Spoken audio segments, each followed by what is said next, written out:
હવે વાત કરીશું વડોદરાના સત્તાધીશો વિશે, કારણ કે આ પ્રજાના પૈસાનું આંધણ કરવા જ બેઠા છે। પ્રજાના પૈસાનો વેડફાટ કેવી રીતે થાય તેમાં તેમને ફાવટ આવી ગઈ છે ને તેમાં જ તેમને મજા આવે છે। વધુ એક કારસ્તાન વડોદરા મનપાનું સામે આવ્યું કે જ્યાં રાતોરાત એક બ્રિજની કિંમત વધારી દેવામાં આવી છે, ડબલ કરી નાખી। 54 કરોડની જે બ્રિજની કિંમત હતી તેને 120 કરોડ કરી નાખી છે। સામ્બે એમ્બેક્સ પાર્કમાં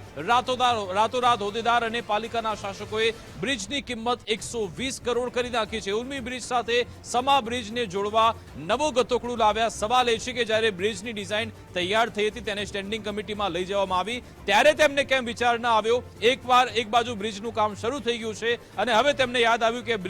બીજા બ્રિજ સાથે જોડવાનો છે એટલે તેની કિંમત 120 કરોડ કરી નાખી। બ્રિજ 54 કરોડ રૂપિયાના ખર્ચે બનાવવાના હતા, પરંતુ રાતોરાત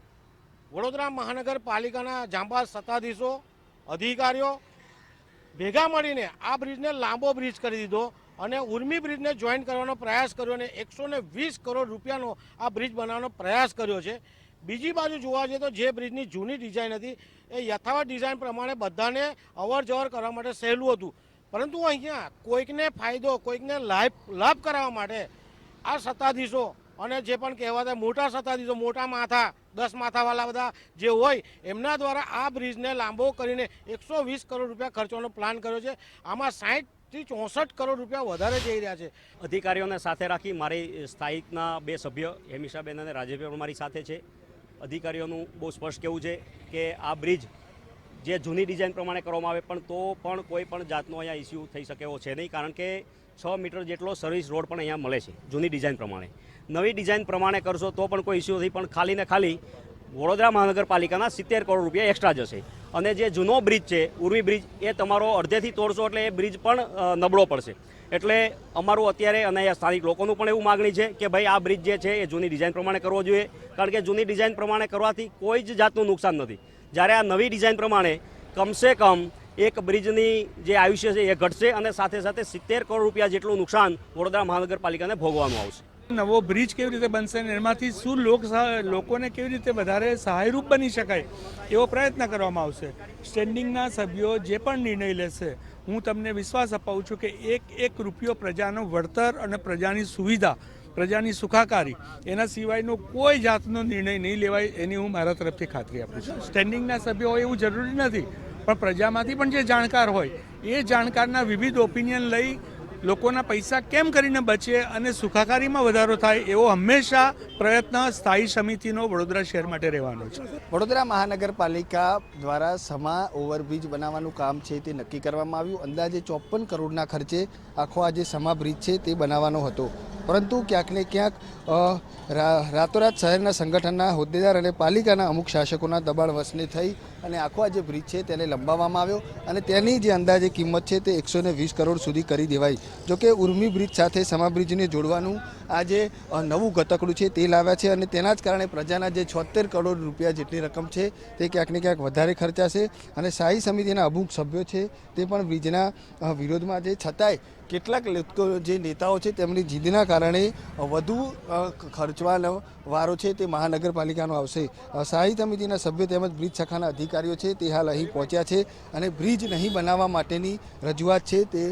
કરવામાં આવશે, કારણ કે જે રીતે જોઈએ તો પ્રજાની સુખાકારી માટે આખું આ જે આયોજન છે તે કરતા હોય છે, પરંતુ ક્યાંક ને ક્યાંક આમાં પ્રજાની પણ આ જે બ્રિજ છે તેનાથી વિરોધમાં જોવા મળી રહી છે, કારણ કે જે રીતે જોઈએ તો સ્થાનિક લોકો પણ નથી ઈચ્છી રહ્યા કે અહીંયા આ બ્રિજ બને, કારણ કે જે રીતે જોઈએ તો અહીંયા કોઈ પણ બ્રિજની જરૂરિયાત નથી, એટલું બધું ટ્રાફિકનું ભારણ નથી, તેમ છતાં પણ આખું આ જે બ્રિજ છે તે ક્યાંક લોકોના અમુક જે માનીતા લોકોના ફાયદા માટે બનાવવામાં આવતો હોય તેવું સ્પષ્ટપણે લાગી રહ્યું છે, કારણ કે તેને લઈને ક્યાંક ને ક્યાંક લોકો છે તેઓ પણ ભારે વિરોધ છે તે કરી રહ્યા છે અને હાલ જે રીતે જોઈએ તો સ્થાયી સમિતિના સભ્યો તેમજ જે બ્રિજ શાખાના અધિકારીઓ છે તે અહીં પહોંચ્યા છે અને બ્રિજ ન બનાવવા માટેની રજૂઆત છે તે પણ કરી રહ્યા છે। જોકે કેટલાક જે મોટા નેતાઓ તેમજ જે સ્થાયી સમિતિના સભ્યો છે તેમની જીદના કારણે આખું આ જે આયોજન છે તે કરવામાં આવ્યું છે અને આપ જોઈ શકો છો તે રીતે ડિઝાઇન પણ આખી આજે નવી બનાવી અને હાલ આ જે અધિકારીઓ છે તે અહીં પહોંચ્યા છે, કારણ કે જૂની ડિઝાઇનનો બ્રિજ હતો તે માત્ર 54 કરોડમાં તૈયાર થઈ જવાનો હતો, પરંતુ રાતોરાત આખી આજે કેટલાક મોટા નેતાઓના કહેવાથી ડિઝાઇન બદલાઈ અને ત્યારબાદ ડિઝાઇન બદલાઈને સમા બ્રિજને ઉર્મી બ્રિજ સાથે જોડવાનું નવું ઘટકડું લાવ્યા અને આખી આજે તેની કિંમત છે તે 120 કરોડ સુધી પહોંચી ગઈ અને હાલ કેટલાક સ્થાયી સમિતિના સભ્યો પણ આ જે પ્રજાના ટેક્સના પૈસા છે તેનો વેડફાટ ન થાય તે માટે હાલ અહીં પહોંચ્યા છે અને બ્રિજ શાખાના અધિકારીઓ સાથે ચર્ચા કરી રહ્યા છે કારણ કે જે રીતે જોઈએ તો આ વિસ્તારની અંદર બ્રિજની જરૂર નથી અને તેમ છતાં પણ આખો આ જે બ્રિજ છે સમાથી ઉર્મી સુધીનો તેને જોડવાનું કામ હાથ ધરવામાં આવ્યું છે। કેમેરામેન ડીકે સોલંકી સાથે અલ્પેશ સુતાર, ગુજરાત ફર્સ્ટ, વડોદરા।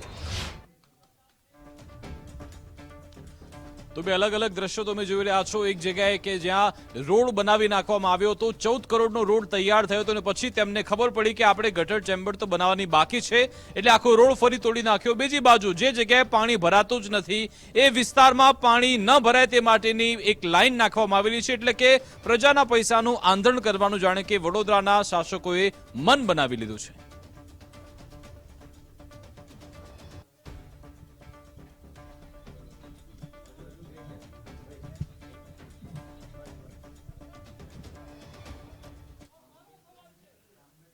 તો વડોદરાના શાસકો જાણે કે પ્રજાને હેરાન કરવા માટે, પરેશાન કરવા માટે જાણે કે કામ કરતા હોય તેવું લાગી રહ્યું છે કારણ કે એક એવો વિસ્તાર કે જ્યાં પાણી ભરાતું જ નથી એ વિસ્તારમાં પાણી ન ભરાય તે માટેની એક પાઇપલાઇન નાખવામાં આવી રહી છે। ખુદ ત્યાંના જે સામાજિક આગેવાનો છે, એનજીઓ ચલાવનાર લોકો છે તે પોતે કહી રહ્યા છે કે આ વિસ્તારમાં આપણે લાઈન નાખવાની જરૂર નથી કારણ કે અહીંયા જ્યારે વરસાદ આવે છે ત્યારે વધારે સમય પાણી ભરાતું જ નથી। એવા વિસ્તારો તમે સ્પોટ કરો, એવા વિસ્તારો શોધો કે જ્યાં સતત પાણીનો ભરાવ થતો રહ્યો છે છતાં પણ જ્યાં પાણી ભરાતું નથી ત્યાં અહીંયાના શાસકોએ પાઇપલાઇન નાખવાની કામગીરી શરૂ કરી છે।